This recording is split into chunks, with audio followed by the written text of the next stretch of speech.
Congratulations on launching your senatorial bid earlier on in the week. This is a seat you're vying for the second time, and in 2017 you claimed that you were rigged out of that election. What makes you think that this time round things will be different?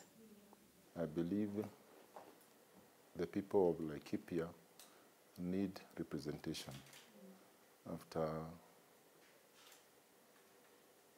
going through all the problems that are happening in the Laikipia, I feel I need to come back again to help these people, because they need somebody who is able to manage their problem, to look after the management of the county. And I believe as a senator is an elder who can take care of this village of Laikipia. When a senator is strong and a governor is there, resources are coming from Nairobi to this county. So a lot of money comes to this county, a lot of it. And we need to see this money being used in the right manner. So I believe this time round, I stand again as a senator of these people. Even in 2017, I believe I won the seat. But because of this computer technology, they declared that I'm lost. I lost the seat. After seeing what is happening with these Laikipians, I have not seen any progress, because they are not using the money properly. They are not making the road. Electricity are still the same. The management of the county is still down. And I believe there's no question that has been raised about the management of the resources. So this is why I need to stand as a senator. We know the senator is like a watchman who takes care of the county. I believe all will be well, because all we need is a good level playing ground to be able to contest. Now, all the people that are standing to contest as senators, for example, the current senator, he has been there for quite a long time. We have not seen anything different from what was there since he came to be the senator of this county. People have been complaining about cattle rustling, staying without peace, people, and a lot of confusion in this county. This is a county whereby we have problem of people crying every time. There is so many tribes that are within this county. We need somebody who can bring all these people together. What is your relationship with the Deputy President, since both of you lay claim to being lifelong KANU members before he moved to other parties? I personally have no problem with the Deputy President. Even he comes here, he holds some harambees, I attend. And when the Deputy President is running for president, he's doing that like any other person who can learn the seat of a president. He can also be president. Anybody can be president.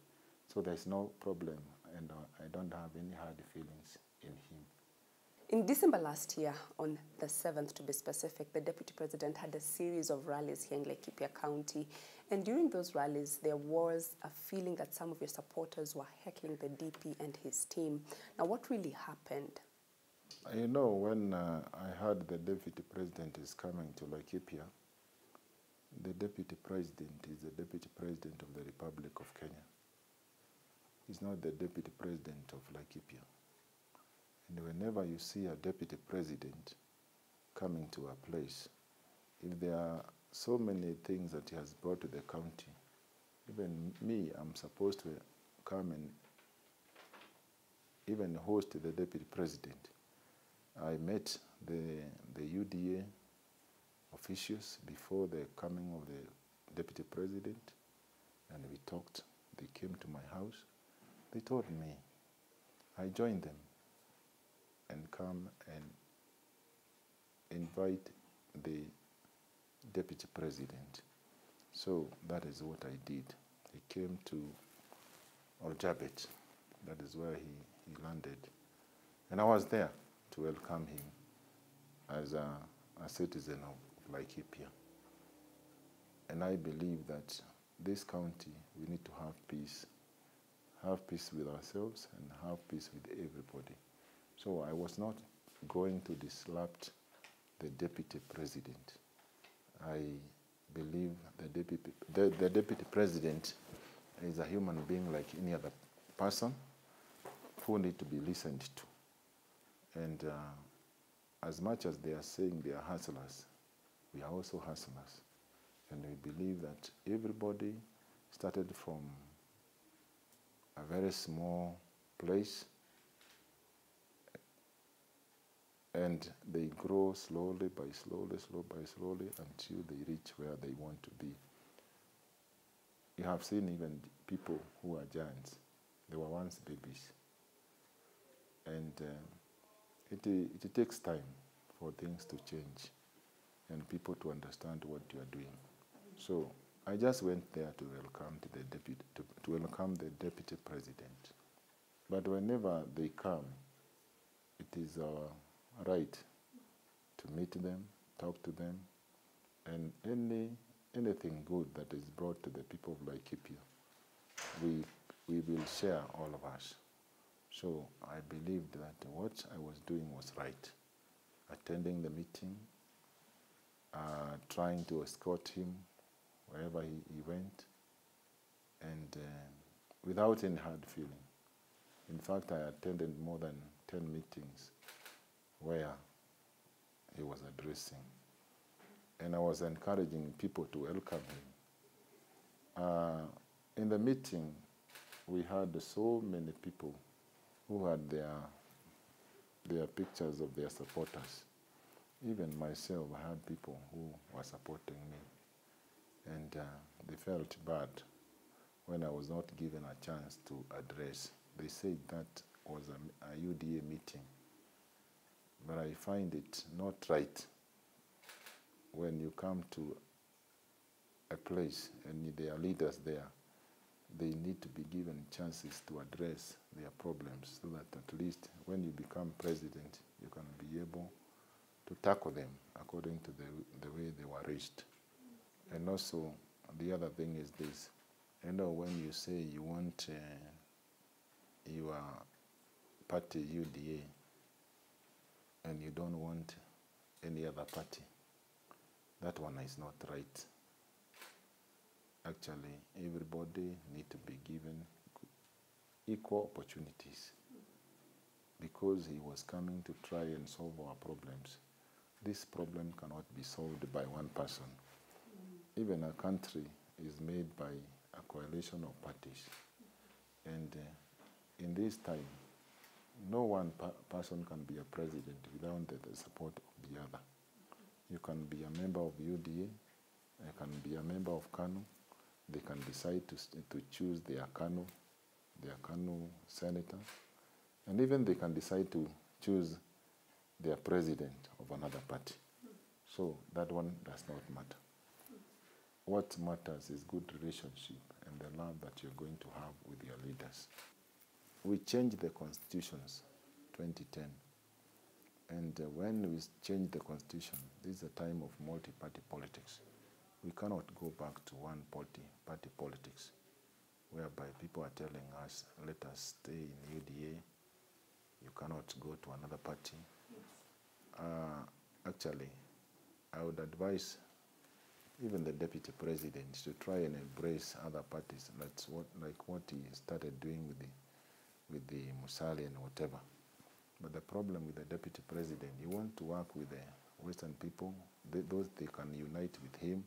But when he comes to Mount Kenya, he says he wants one party. Don't you see even himself, he has a problem? Yeah? You should decide if you would want to bring the parties together, bring the parties in the whole Republic of Kenya. Not saying here you don't want briefcase parties, you don't need this. You don't want them to talk in your meeting. But when you go out of Central, you talk about other parties coming together. So that is why people become very not comfortable about what is being told. You're vying at a time when insecurity in Laikipia is on the rise. What do you think is the long-term solution to the problems ailing the security of this county? One thing I believe and understand about this county, there is a lot of people who have not been going to school. For example, people caught don't take their children to school. We have so many illiterate people. There are no schools in their areas. I believe people should be educated so that they can understand the problem that they have in the county. For example, the elders in the neighboring county, they don't have enough schools. They don't have enough water. They don't have places to take their animals to graze. We have had so many rich people taking a lot of land and occupying those land as their own. So about 3/4 of this county is owned and is occupied by foreigners, animals, and some very few rich people.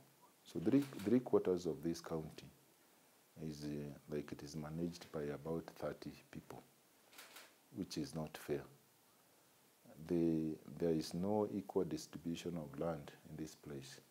So people have tried not to be peaceful. The Maasai, the Pokot, and all the other pastoralist people believe that they have been denied their right. So there is need for a law to be passed so that the Pokot can know their place to graze their cattle. And their children are supposed to be taken to school so that they can understand their problem. The harsh condition of these people make them more and more harsh to the people, because when you are staying in a place, there is no rain, there is no food, there is no school. In fact, you'll be tempted to go to their neighbor's place and look for something to eat. People stay in this earth so that they can eat. These people don't grow food. They depend on food which are brought to their places. Now, if at all we can have a chance for these people to be self-sustained in their own areas, they cannot find any excuse to come to the neighboring areas.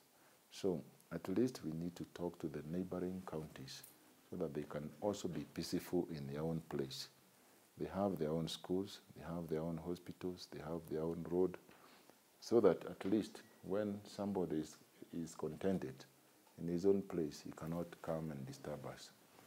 The other thing that is causing a lot of insecurity in this county is that we used to have the Home Guard.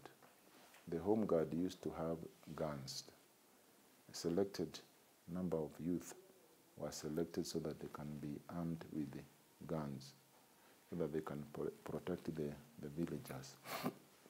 Now, after some time, they were removed, and the neighboring counties, they were not removed. So when they come there with their guns. Other guns they buy from their neighboring counties and even from Somalia and Ethiopia. So these people are very much armed. And when they come, they meet people who are not armed.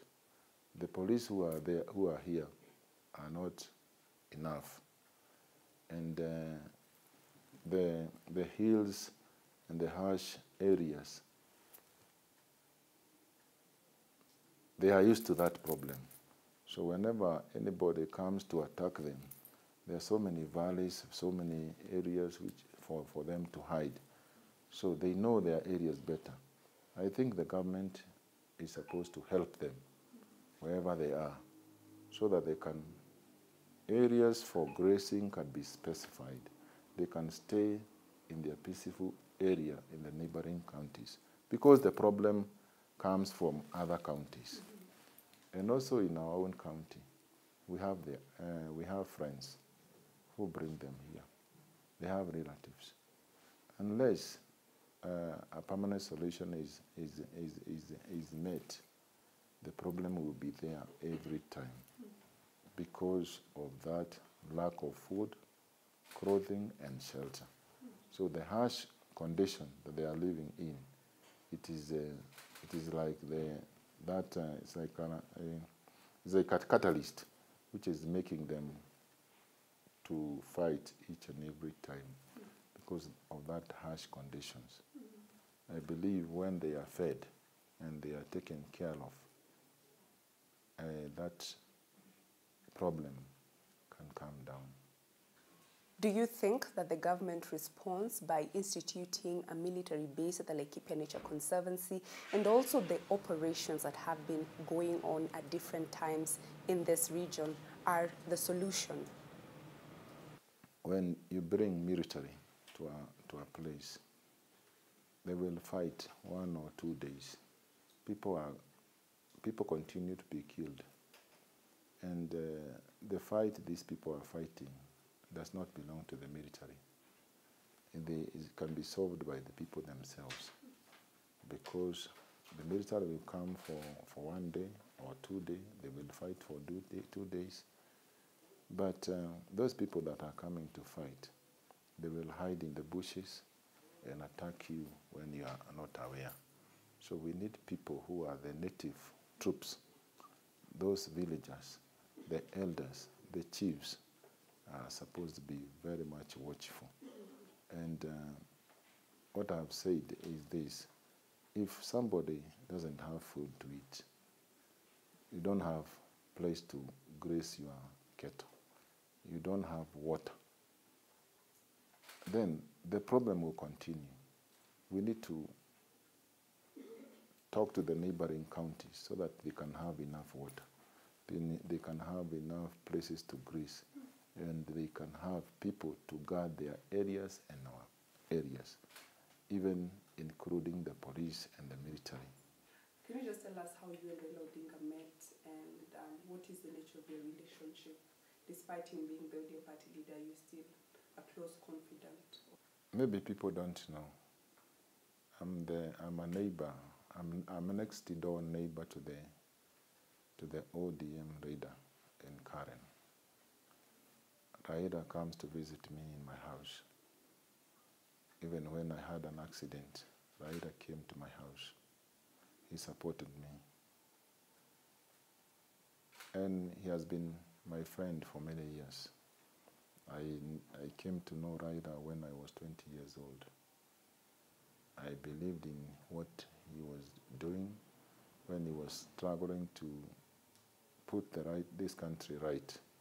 And we share so many things in common, myself and Raila Odinga.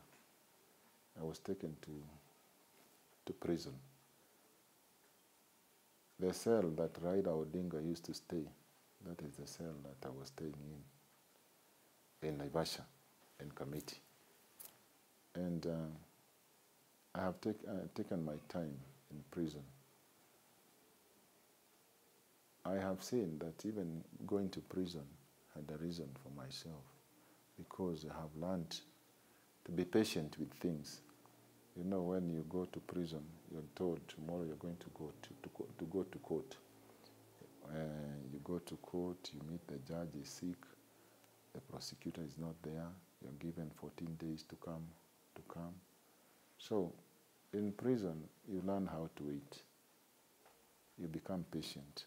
You're humbled by the condition that you meet. And that place, when people say that everybody will leave you, it is only God who does not leave you. That is when I came to realize that people can leave you, You can be separated from your loved ones. And this is what happened. And because we were fighting for change, this change is a great revolution. People have to be separated from your loved ones. People have to stay out from their working places. And ODM leader, what happened to his life is coming to be the same with what have been happening to my life. People have rejected Raila, they have rejected myself, but after some time, we have seen people embracing us again. They were doing that because of ignorance, because they had no knowledge about the person they are talking about. But after some time, they come to know and understand who the person is. He's very peaceful, very loving, and he can be able to stay with the people, can be able to work for them. And another thing, when you see somebody uniting 1,000 people, 1,000 people, 2,000 people, 1,000,000 people, that person is not a joke. As a KANU Life member, what was your relationship with the former President Daniel Toroitich arap Moi? Before I met Raila, I met President Daniel Toroitich arap Moi. And this time, this is the old Mzee that I will always be happy about him. He's a person who helped me to buy my first car. In fact, he gave me 100,000. And I divided that money. I bought a plot in Nakuru for 50,000. Which year was this? Eh? Which year was this? 1986.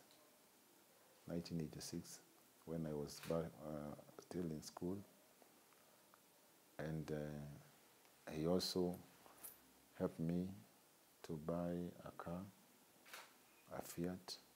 I bought it for 5,000 shillings, and later realized this car had no logbook.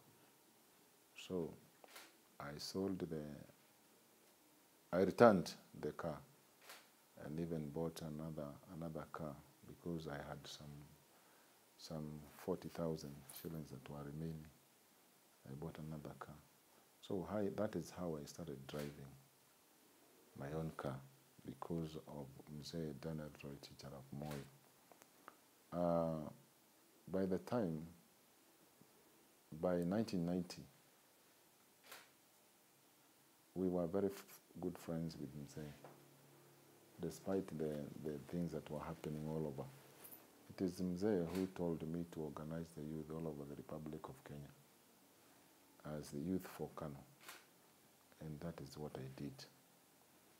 And by the time there was election in 1992, we were able to bring the youth together, and we were working in different areas. And from that time until the time Mzee died, we were very good friends. I used to go to Mzee's place. I used to visit him very early in the morning. We used to take breakfast together, sometimes lunch, and even supper together. And that is the place Moi introduced me to his children, Gideon Moi, Jonathan, and all the other people. And I believe that was a good start. And Moi gave me courage to be able to work and understand life the way it is. We used to meet there with the former MP for Laikipia, Keheka Kimani, the man who had so many wives. We were going to school with his daughters. I used to be in his school in Jomo Kenyatta High School. And actually, Mzee was a very good man. And I think God will give us a leader like President Daniel Toroitich arap Moi, because I will still remember him every time. My life changed I got myself a plot. And even later, I got a shamba with the small money that I was getting. If you go to Moi's place, there's no time you could go there and live without 500,000. As a young person, if you get 100,000 or 500,000, you can do good things if you have brains. You've mentioned that Moi was key in showing you your mobilization skills, especially for the young people, and this is credited to you starting the Mungiki sect, which was outlawed. How did this come about? These are a group we started when we were in primary school. And in fact, when I was bringing people together, I was bringing them people together to farm together, to try to understand our problem. My father was a peasant farmer, so I brought some young men to come and farm together. And if only we started farming with the people, 50 of us, we were paid some 50 shillings per day. We bring that money together. And that is when we started growing. And even when we went to matatu industry, we did not invade the matatu industry, but we were talking with the matatu owners. Those are the people who gave us the direction to work for them. If somebody is getting 5,000 shillings per day, and he tells you that you can have 100 shillings to take care of his vehicle, we found it good for us. Explain taking care of the vehicle. Yes, taking care of the vehicle. You know, when they are drivers, these matatu owners don't go with their matatus at home. They employ people to take care of them. That is what we were doing at that particular time. But we were not doing it forcibly. It is because of the will of the people who were there until politics entered into that industry. Kindly explain further how politics interfered with the operations of the Mungiki. You know, originally we had the Mau Mau people. These Wazees used to gather together and they were praying facing Mount Kenya. And we are the children of the Mau Mau, most of us, especially in Mount Kenya. Most of us believed in the Wazees that were ahead of us. So we met them praying facing Mount Kenya. So we found no reason of going astray, contrary to what Wazee were doing. So we were trying to copy what our fathers were doing, what they were doing. Even if there was Christianity, actually, we believe that that way of Wazee was the best way of bringing people together. We used to visit people from Meru, Embu, and Kikuyu. Before the coming of the Christianity, they told us they were praying the God of Mount Kenya. Not praying the mountain, but praying the God of Mount Kenya. So it was just a sort of bringing people, the youth together to work with their parents. When young men started coming together and they wanted their own leaders, they wanted their own representation. And these Wazees are still there, like Jenga Karume and Mwai Kibaki and Michuki. There is a problem of these old people. They don't want the youth to come up. Every time they see any youth coming up, they want to suppress them. It is still the same as today.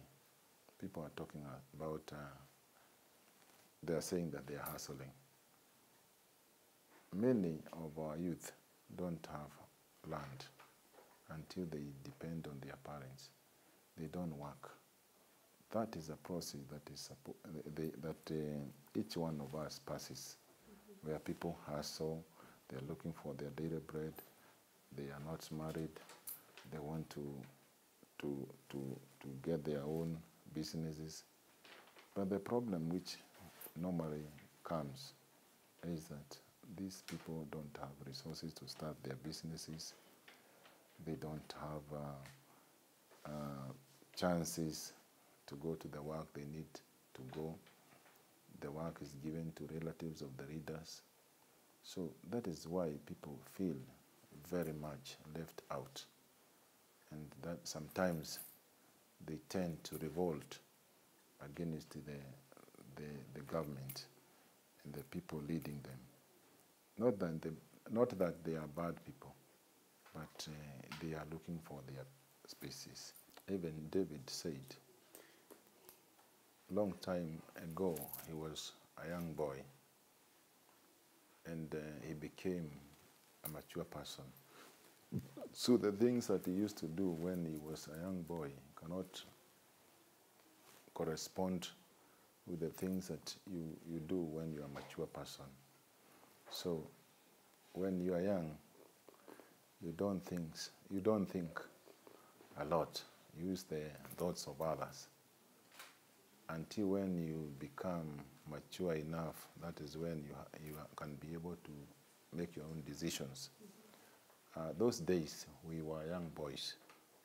We were used by politicians whenever they went to do their meetings. This time, it's different. We can be able to make our own decisions. And we have said we are not going to be used by these politicians. And I'm also encouraging the youth in the Republic of Kenya not to be used. Let people listen to the views of the people, the leaders who are coming. It does not matter whether they are from Azimio or from the Hasala nation. Let us listen to each one of them to be able to know what kind of leader we need to have in this country. The element of oathing within the Mungiki sect was something that the government also mentioned, alluded to. What really was behind this oathing, and is it a fallacy? Actually, the oathing that they were talking about, oathing, it was not even oathing. Even by that time, if people could sit together and talk as 10 people, 20 people, slaughter their goats, they seemed to say that we were taking oath, which was not. Yeah, even we don't know what kind of, and then the content of oath. Even if you watched at that time, the oath they were talking about, it was only the goats, the skin, and nothing else. Nobody came to explain what the oath was. There were a lot of propagandas that people are taking oath, their illegal assembly, illegal gathering. But we are happy that this time round, those laws are not used now. They were just propagandas. Do you regret ever forming the Mungiki? When people talk about the evils of a person, you cannot talk about the evil of a certain person. All people are evil. It's only that their evils are not actually written or shown in TVs. But when you stay and look at what you are doing when you are young, you did so many wrongs until you became what you are now. This is the time to actually sit and understand who we are, to be able to know where we have come from, where we are, and where we are going. At this particular time, I believe that a leader can come from any place of this country. We have had so many leaders from the Kikuyu community being president. We have had Kikuyu and Kalenjin. And there is a chance for everybody. Let them try. And do you think maybe it was misunderstood from the onset? It was misunderstood.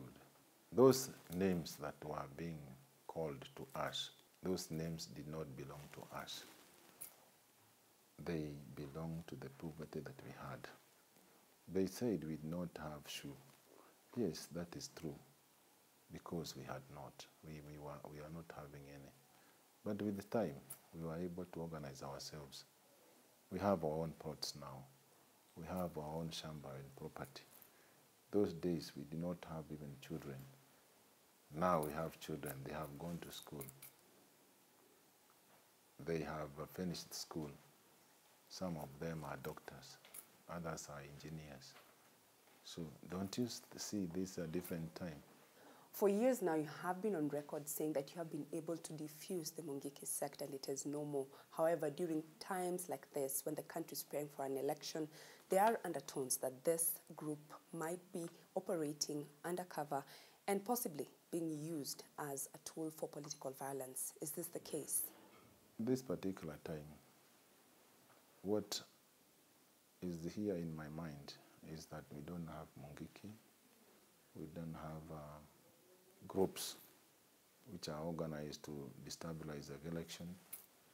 All we have is poor youth who need to be helped, who need to be understood. We have had so many graduates who went to school. They left school and they don't have work. They depend on the leaders to employ them. Those works are not found. They have their degrees, their diplomas, they are in their bedrooms and they are not working. My advice to the youth is that they start working now. If they can't be employed, they look for their own work. They raise money, they start their own companies, their own circles to be able to succeed. You know, many hands make light work. When people come together and work together, they will have so many ideas coming together. When you form a company, you will form a company and work together with your colleague. Use the education that you have learned in school to be able to go through the life that we are going. We cannot expect everybody to be employed because the work that there is not enough for all people. So we have our parents who have land in our villages. Even if you don't get work in the capital city, go back to the village and start developing the village. Help your parents in their businesses. And by that, you're going to get a blessing and you're going to move forward. And also, about this organization, we said we don't want to have organizations. We have people who are poor who need to be helped. And at this particular time, Kenya is broke. It doesn't have enough money to feed its people. Let us unite and work for the betterment of Kenya. What I will tell Kenyans, we don't have any organized gang in the Republic of Kenya. What we have is poverty. Coming full circle now, and now you have turned a new leaf and are a minister in the church. How do you balance being in ministry and politics? There's not even drawing the line. Everything is included in the life of a person. You know, when you go to the book of Genesis, chapter 1, verse 26 and 27, God said, let us create a man in our own image and likeness. People would ask, the word us is in plural and it is God talking. I came to realize that we have the God, the Father, the Son, and the Holy Spirit. From the time I was in prison, I used to read the Bible every day. I used to spend my time with Tom Chomley. And Tom Chomle was the Dalamere, and also other prisoners when we were in detention. And that is the time that I came to read the Bible and understood, learned how to pray, and to know there is God. Because there is a God of the universe. I used to believe that there is God of Mount Kenya until I came to know and understand there is God of the universe, the creator of the heavens and the earth. You know, there is a difference between those times. Those days, we were bringing together the use of Mount Kenya, Gikuyu, Embu, and Meru. But this time is no more. We are coming together as Kenyans. You will meet us with the youth of all places, Mombasa, Turkana, everywhere. And during those days, we were doing that thing because we did not have resources. We did not know other people from other areas. But the problem that the youth is facing in Nyeri, the youth is facing in Mombasa, Northeastern, even in any part of the world, is the same problem. So the youth must understand themselves and know that they are the backbone of this nation. We need to work together to unify this country, bring the country together, learn to govern the resources of our own country, learn to know where is right and where is good, to be able to move forward in the right manner. Apart from being senator here in Laikipia County, what other political ambitions do you have? You know, even becoming a senator is not the most important thing. Even when you become the senator of the people, you tend to become the slaves of people, a slave of people. And it is the time that you're going to be the servant of these people. It is just like a passion whereby you think you are able to do this thing more than the person who is doing it. And you try it. By good luck, God is going to bless you. And you know, even a leader like Abraham Lincoln tried so many times, trying and failing. And eventually, he succeeded. The same case with us. We are trying. Men are born to try. My priority in Laikipia is to make sure that our people will have peace. Now, when people stay in peace, they will be able to do their businesses. And because there is no peace, a lot of places in Laikipia, we have not had any development. Roads are poor, there are no water, electricity is not done, and we hope with the peace that we are going to bring, we are going to be successful. And also, when we have peace in the whole county, and everybody is given a chance, equal to the other, people can be able to work together as brothers and sisters. Is there a possibility that in 2027 we might be seeing a Maina Njenga gubernatorial bid? My problem is that I don't talk about tomorrow. Tomorrow will come. And even if there is a lever or something that is waiting for me, we are going to talk about it when we are there. Yes. Laikipia is part of the greater Mount Kenya, and the president is set to have a summit dubbed the Sagana 3. Are you going to be part of this, and do you think that this will give direction in terms of the presidential election? Kano is part of the people supporting the president. Kano signed an agreement with the Jubilee, and if it is going to sign another agreement with the Azimio la Umoja, we are going to be part of it. But that one does not give us the right to deny other people chances when they are campaigning because they come from other political parties. We are there to welcome them, to sell their policies, give everything that they have, that we can hear and weigh what they are talking, to see the direction we are going to take. It is said, if you know where you're going, anyway it can take you there. Here in this Laikipia, we have the Kikuyus, we have the Turkanas, Kalenjin, and every person. This is not like Central Province, whereby we have one tribe. We have to learn to bring people, all people together, and learn to embrace everybody, irrespective of the parties they come from. Thank you, Maina Njenga, for hosting NTV for this big interview here in your home in Laikipia County.